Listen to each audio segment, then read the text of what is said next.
Yo, I want to talk about Magic the Gathering's Universes Beyond crossover with Marvel Comics, specifically the MCU Avengers. According to this announcement on Marvel.com, link in the description, entitled Marvel and Hasbro Team Up to Bring Marvel Characters and Stories to Magic the Gathering, we are in for a multi-year, multi-set deal starting in 2025, which will include collectible products and tentpole sets based on Marvel characters. Ooh, are they going to make a Captain America card? Yeah, almost certainly. I like Captain America. I can see that. So, anyway, I don't like Universes Beyond, but I'll save my opinions on that for another day. Instead today, I just want to think about what could be, predict what cards are coming, and have a stab at making my own. Because I like Marvel. And even though I can't imagine myself wanting to buy or play with any of these upcoming cards, I still think it's interesting to see how these characters might translate into cardboard for Magic the Gathering. Are you going to do Captain America? Well, drum roll. I'm going to do all of the Avengers blue. Well, the 6 main Avengers, from that first Marvel Avengers Assemble movie, to be exact. But how would that work? They're the good guys. Won't they all just be white cards? Well, yeah, maybe. But A, that's one of the issues I have with these Universes Beyond sets. While they may not all be white, they are a team, so they should really all be the same colour to run them all comfortably in one deck. You know, like how most goblins are red or whatever? Then all of the Fantastic Four, for instance, should be blue or something. It's going to be weird if when it comes to the set, and I don't know, like Green Goblin and Wolverine are the same colours and so work well in a deck together, but Groot and Rocket Raccoon don't because they aren't, you know? But that's just one of the pitfalls of Universes Beyond. You can't make a set without all 5 colours of card in it. So when the set is based on an existing IP, you need to take those pre-established characters and spread them across all 5 colours, whether it makes sense to do that or not. Look at the Stranger Things cards. Why the fuck is Mike green? Does he spend a lot of time in nature? Or was it just that green wasn't heavily represented yet and so they just gave it to him? And B? Oh yeah, and B, just because the Avengers are the good guys doesn't mean that they're white. White in Magic isn't the colour of good, just like black isn't the colour of bad. Look at Heliod. He was a white card and he was a dick. The colours more represent a character's philosophy or playstyle or maybe even political leanings rather than just good or evil. So the Avengers could be any colour, but they should all be the same colour so that they work in a deck together. Avengers Tribal. So that's what you've done then? Made them all the same colour? Oh, no, I didn't do that. I don't think Wizards are going to do that, so I didn't do that. Because this is like my predictions about what they're going to do, or whatever. I tell you what, let me just show you the cards. And we're starting with white. And yes, I've drawn these frames myself, so that way no one's going to think that they're official cards or anything. The font isn't mine though, I'll link to it in the description. It's a free one I downloaded by Stick Fonts and someone named Mike apparently. It's like an imitation of old school Magic text, so like the tap symbol is just a T for instance. But I liked it, I thought it was cool, so I'm going to use it here. Anyway, to start us off, we have the mightiest Avenger, Thor Odin's son. Now, when designing him, I did think about literally just copying Torolf, God of Fury. I mean, he's got the hammer and everything. But I decided against it as Torolf is mono-red and I wanted all of the Avengers to be at least 2 colours so that they could be a little bit more flexible as the lead in a commander deck. So I've done like a cycle with each of them being one of the 5 enemy colours. I mean, you'll see anyway. As with all of the Avengers, he's a legendary creature, but Thor Odin's son is uniquely a god warrior.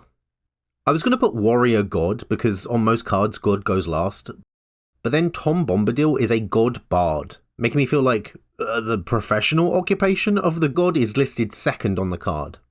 Thor is expensive at 5 and 2 white, but he is a 5/4 for it. Them keywords though. What better for a god of thunder and lightning with access to a Bifrost than Flash? He is mighty, so he gets flying, first strike, vigilance, and haste. Because he's about to get an activated ability, so if you've got Flash, you kind of need haste too. And as for that activated ability, well, what use is a God of Thunder if he isn't just a lightning bolt on a body? Spend 1 red and tap him, deal 3 damage to any target. I was worried this was a bit much though, so if you do this, he doesn't untap during your next untap step. Is this balanced? Is this broken? Would you play this? Let me know in the comments. Next up, it's green. And when you think Avengers, and you think big, mean and green, there's really only one choice. That's right, it's the bow-wielding badass himself, Hawkeye. 'Cause he's got a bow, which means he'll have reach. And that goes on green cards, you know? Hawkeye is a legendary human spy, with a low cost of 2 and a green, and a power and toughness of 3/3. In addition to having reach, I wanted him to have some ability to reflect the fact that he's a distance fighter, but I didn't want to just do lightning bolt on a body again. Especially as Hawkeye isn't so much about the damage, but uses his arrows to tactically disadvantage his opponents as much as he does damage them. And as such, when Hawkeye enters the battlefield, he gets 6 arrow counters on him. Now the card cannot add more arrow counters on itself. It will need other support cards from the set, like his quiver as an artifact to do that, I suspect. However, what he can do with those 6 arrows, I feel is quite good. Spend X, a black, tap him, and remove an arrow counter, and you can put a -1/-1 counter on up to X target creatures. So that's only ever one -1/-1 counter on a creature at a time, but you could, in theory, do it to as many creatures as you have mana for. And that's 6 -1/-1 counters over 6 turns. I mean, I feel like that's quite good, and if you've got the mana, could lead to a one-sided board wipe. Is this busted? Let me know in the comments again. Next up, it's black, and just like with our last card, when you think Avengers, and you think cunning, deadly, and black, there's really only one choice. That's right, it's Black Widow. What, you think I'm going to do the same bait and switch 2 times in a row? I'm a wild card, you can't predict me. Black Widow is a legendary human spy. She's 3 mana and a black, with a power and toughness of 3/3, just like her buddy Hawkeye. I thought for a long time about how to reflect her stealth infiltration skills. Maybe morph so you could play her face down, or maybe she comes in as a copy of an opponent's card. But finally, I went with the simplest solution and settled on Skulk, which isn't great on a 3/3 admittedly, but it's the best representation of her skills that I could think of. She's also incredibly smart, and is used to scout out information from the seedy underbelly of the world. So to reflect this, whenever a tapped creature dies, she investigates. Only tapped creatures to kind of represent her having to work behind the scenes to figure stuff out. To represent she can't do it out in the open. Does that make sense? Finally, her activated ability is a classic. Spend a white and tap her to tap a target creature. Very much reflecting that thing she does where she'll capoeira up somebody's body and then flip them into a headlock using her thighs.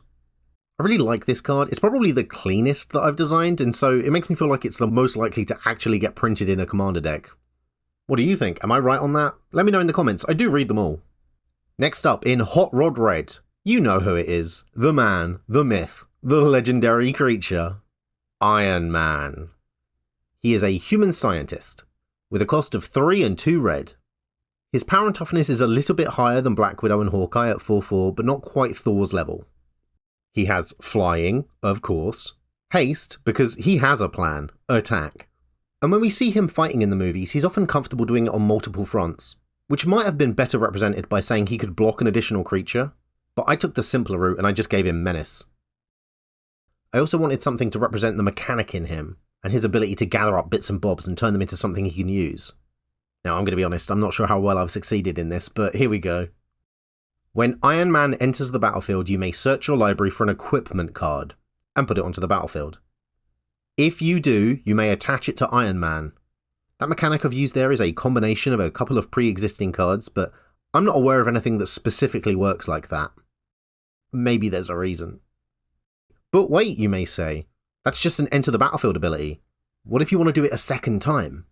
Iron Man is often seen changing suits and equipment mid-battle to deal with the evolving situation around him. And to that I say, look at his activated ability. Spend 2 generic and 2 blue, then return him to your hand. So, if you have the mana, you can cast him again and search up a second piece of equipment. Now the first piece of equipment would detach from him, but it would stay on the battlefield, so you could easily reattach it again if you pay its equip cost. Yeah, I don't know, this one feels like it's open to abuse and could be really busted. Let me know in the comments. Next up, no, it's not another green card, because we are not representing the Hulk, we are here for his counterpart, a man of science, so a blue card, Bruce Banner. He is a legendary creature, human scientist, and he costs 4 and a blue. For a 0/2? Now I know that's expensive, but hear me out. To start with, Bruce isn't just any scientist, he's dealing in gamma radiation, baby. And what better way to reflect that than saying at the beginning of your pre-combat main phase, add green to your mana pool. As for his second ability, uh-oh, what's that symbol?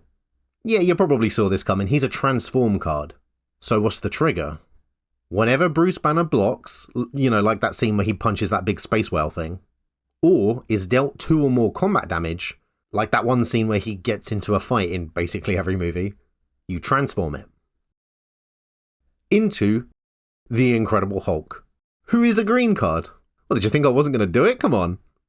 First off, he is a legendary creature Berserker Beast. Now, outside of this human beast warrior, I could only find this beast peasant and this barbarian beast. So I wasn't sure if the card's occupation of Berserker was meant to go before the beast or after it, like with the gods. I settled on Berserker Beast just because I thought it sounded cooler than Beast Berserker. Now, for power and toughness, well, Hulk is the strongest one there is, so I've made him an 1810. That is not the toughest creature in Magic, but it's currently tied for the most powerful alongside Yargle and Multani. They're a vanilla creature. This is even more busted because the Hulk has Trample. However, this isn't the smart, cool, calm, collected Hulk of the later films. This is the wild Hulk that tore up the helicarrier and got into a fight with Thor. So to attempt to balance out this massive power, he has, at the beginning of your upkeep, transform the Hulk back into Bruce Banner unless you sacrifice 2 other non-land, non-token permanents. If you're going to keep this big man around, he is going to cost you. And that's this one done. On one side is Bruce Banner, and on the other side is the Hulk. What do you think? Is he too expensive to play, too hard to transform and keep, or is he broken and too easy and overpowered? Let me know in the comments. And finally, it's time for the first Avenger, which, I guess now that I think about it, is actually Carol Danvers, because I saw Captain Marvel. Her call sign was Avenger, and Nick Fury formed the team around her, so... You know what, I don't think anyone actually referred to her as Captain Marvel in that movie.